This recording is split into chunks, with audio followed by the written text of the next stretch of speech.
Hello everyone, welcome to YouTube channel RPSC bio academy. हम जो chapter discuss कर रहे थे वो था इम्यूनोलॉजी। और इम्यूनोलॉजी के अंदर हम पढ़ रहे थे डिसऑर्डर्स रिलेटेड टू इम्यूनोलॉजी। और हमने इसके अंदर इसका फर्स्ट पार्ट पढ़ लिया था जो था auto immune disorders. Auto immune disorders के अंदर हमने 6 डिसऑर्डर्स को रीड कर लिया था, उनको समझ लिया था, उनको याद भी कर लिया था ट्रिक से। ठीक है, अभी आज हम पढ़ने वाले हैं second and third part. Second part कौन सा था? हाइपर सेंसिटिविटी, या फिर इसे क्या बोला जाता है? एलर्जी। हाइपर सेंसिटिविटी या फिर क्या कहेंगे? एलर्जी। ठीक है, और हम थर्ड पढ़ने वाले हैं आज इम्यूनो डेफिशिएंसी। इम्यूनो डेफिशिएंसी हम आज ये पढ़ने वाले हैं। तो हम सबसे पहले क्या स्टार्ट करते हैं? हाइपर सेंसिटिविटी या फिर एलर्जी को।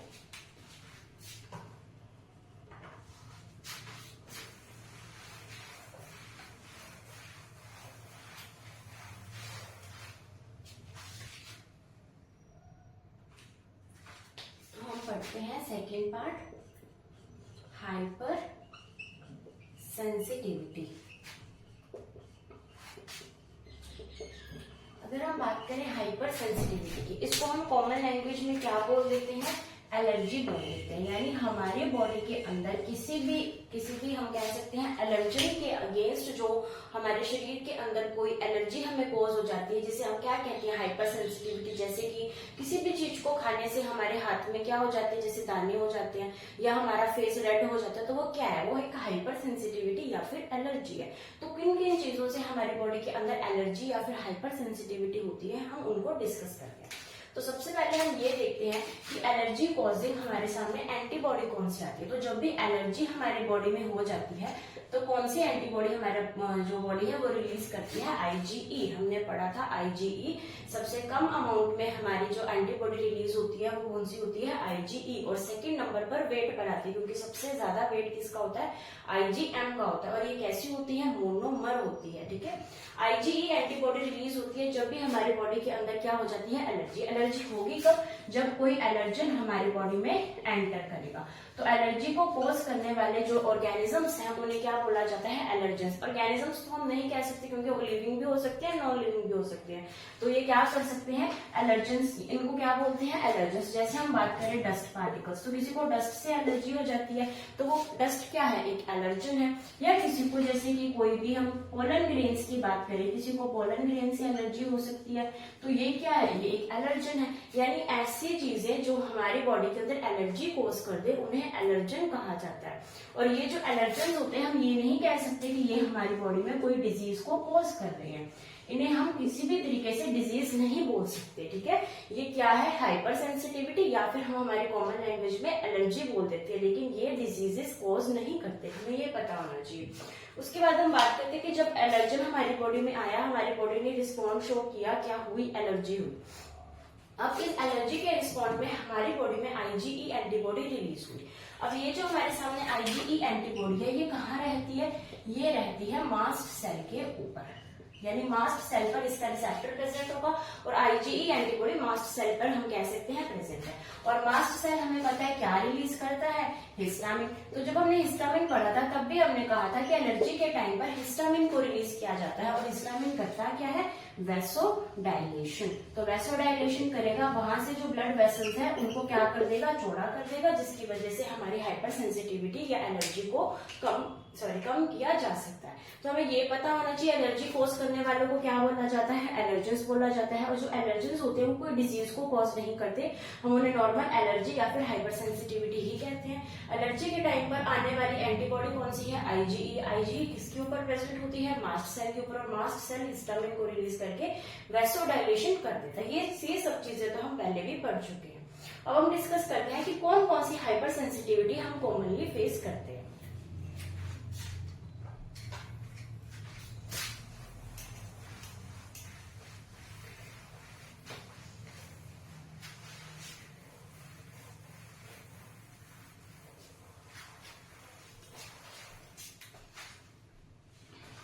तो अगर हम सबसे पहले देखें तो सबसे पहले हमारे सामने आता है अस्थमा। अगर हम बात करें अस्थमा की, अस्थमा के बारे में हम पढ़ चुके हैं। जब हमने रेस्पिरेटरी सिस्टम पढ़ा था तब हमने उसके रिलेटेड डिसऑर्डर्स पढ़े थे, उसके अंदर भी हमने अस्थमा पढ़ा था।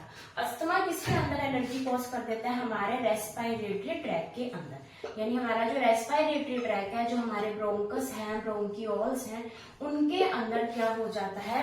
ब्लॉकेज हो जाता है। हम क्या कह सकते हैं कि अस्थमा होने पर क्या होता है? अस्थमा का जो एलर्जन है वो हमारी बॉडी के अंदर एंटर कर गया। अब क्या होगा? अब अस्थमा के एंटर होने से जो ब्लड, जो वहां पर प्रेजेंट है म्यूकस सेल्स, कहाँ की म्यूकस सेल्स?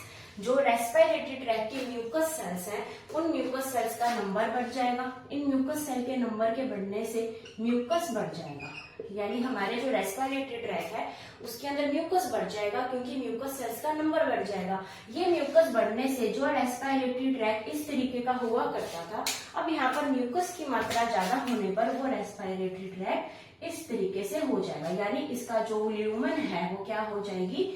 नैरो। पहले ये चौड़ा था, अब कैसा हो जाएगा? संकरा हो जाएगा, जिसकी वजह से रेस्पिरेशन के अंदर क्या आती है? दिक्कत, और इसे हम क्या बोल देते हैं? अस्थमा। अस्थमा के अंदर क्या होता है? कफ आती है या फिर हमें सांस लेने में तकलीफ होती है। तो वो क्यों होती है? क्योंकि म्यूकस की अमाउंट बढ़ जाती है। हमारे जो रेस्पिरेटरी ट्रैक है, हमारे जो ब्रोंकस है, ब्रोंकियोल्स है, उन सबके अंदर म्यूकस की अमाउंट बढ़ने से ये जो प्रॉपर ट्रैक है इनके अंदर बाधा आ जाती है, जिसकी वजह से हमारा जो रेस्पिरेटरी ट्रैक है वो प्रॉपरली वर्क नहीं करता, और इसे हम क्या बोलते हैं? अस्थमा कहते हैं। उसके बाद हम डिस्कस करते हैं, हमारे सामने आती है सेकेंड एलर्जी, जिसे बोला जाता है हे फीवर। हे फीवर की बात करें तो हे फीवर वो एलर्जी है जो पोलन ग्रेन से कॉज होती है। तो पोलन ग्रेन्स जो एलर्जी कॉज करते हैं उसे क्या बोला जाता है? हे फीवर बोला जाता है, और ये हमारे लिए इम्पोर्टेंट भी है। ठीक है, अभी हम चलते हैं और कौन कौन सी एलर्जीज जो है वो हम अभी आगे देखते हैं।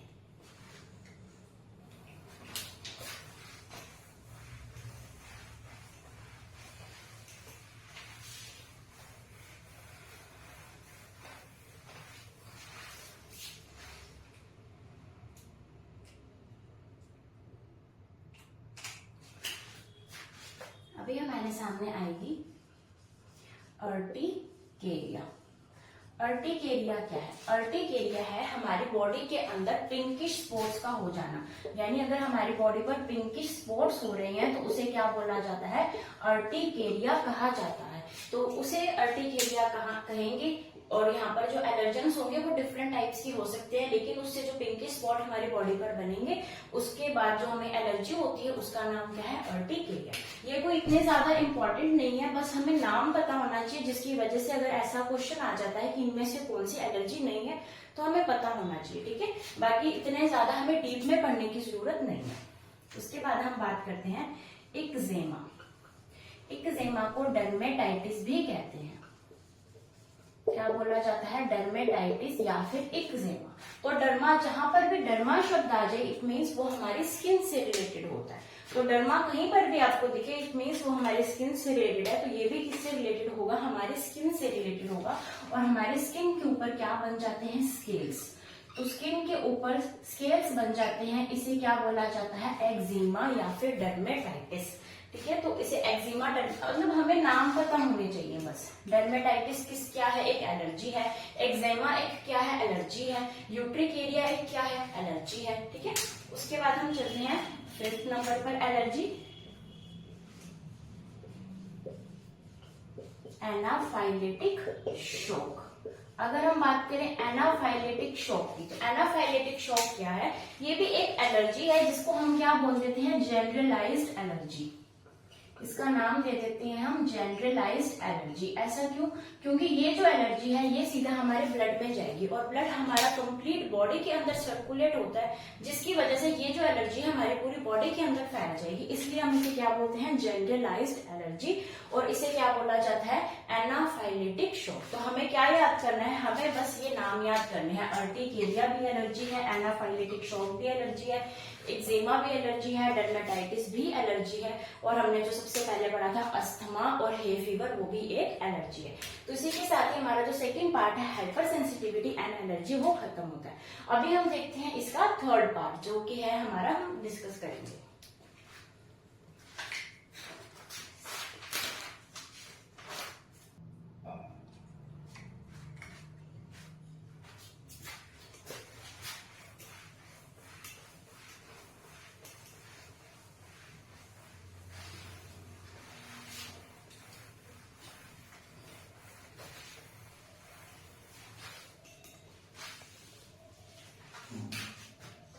पार्ट कौन सा है? Immuno deficiency. इम्यूनो डेफिशिएंसी के अंदर हम जो है दो यहाँ पर डिजीजेस पढ़ेंगे। इम्यूनो डेफिशिएंसी का मतलब तो कमी होना होता है और इम्यूनो का मतलब हमारी इम्यूनिटी के अंदर कमी होना। तो इसके अंदर दो डिजीजेस मेनली हम पढ़ते हैं। पहली आएगी स्किड, उसके बाद आएगी AIDS. SCID and AIDS mainly दो ही डिजीजेस हम इसके अंदर पढ़ते हैं इम्यूनो डेफिशिएंसी के अंदर। अब एड्स तो हमारे सिलेबस में है, इसलिए हम एड्स को तो वहां पढ़ेंगे, अच्छे से पढ़ेंगे, एक एक चीज खोलकर पढ़ेंगे। लेकिन स्किड के बारे में हमें थोड़ा पता होना चाहिए, तो हम स्किड को थोड़ा सा समझ लेते हैं। स्किड की फुल फॉर्म हमें पता होनी चाहिए, severe combined immuno deficiency. Severe combined immuno deficiency, ये किसकी फुल फॉर्म है? ये स्किड की फुल फॉर्म है। यानी कि यहाँ पर एक कैपिटल लेटर्स के अंदर एक शॉर्ट फॉर्म लिखी गई है जिसका फुल नेम है सीवियर कंबाइंड इम्यूनो डेफिशिएंसी। तो इसके अंदर होता क्या है? अगर हम बात करें स्किड की, तो स्किड के अंदर जो एंजाइम है एडिनोसाइन डीएमिनेज, हमें इस एंजाइम का नाम याद होना चाहिए। एडिनोसाइन डीएमिनेज जो एंजाइम है, इस एंजाइम की कमी हो जाती है। इस एंजाइम की कमी हो जाती है जिसकी वजह से क्या हो जाता है? स्किड हो जाता है।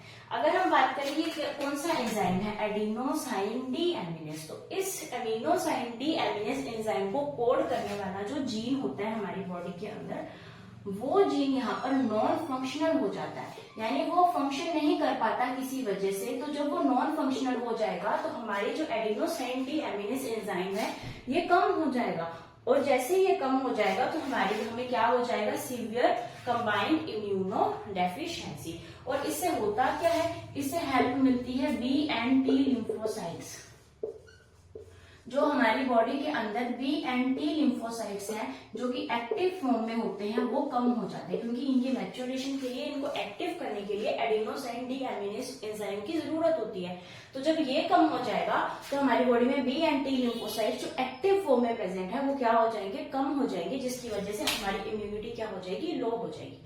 तो ये हमने किसके बारे में पढ़ा? स्किड के बारे में। और एड्स के बारे में हम आने वाले लेक्चर्स के अंदर पढ़ेंगे। अब हम इसके बाद जो बैक्टीरियल या फिर वायरल डिजीजेस है जो कि हमारे सिलेबस में डायरेक्टली नहीं दे रखी लेकिन उससे क्वेश्चंस आते हैं, तो हम 1 से 2 क्लासेस उसकी जरूर लगाएंगे।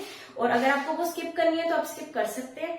तो उसके बाद हम मिलते हैं उन्हीं क्लासेस के अंदर। तब तक आप वीडियो को लाइक कीजिए, शेयर कीजिए, हमारे चैनल को सब्सक्राइब कीजिए और हमारे टेलीग्राम चैनल को ज्वाइन कीजिए।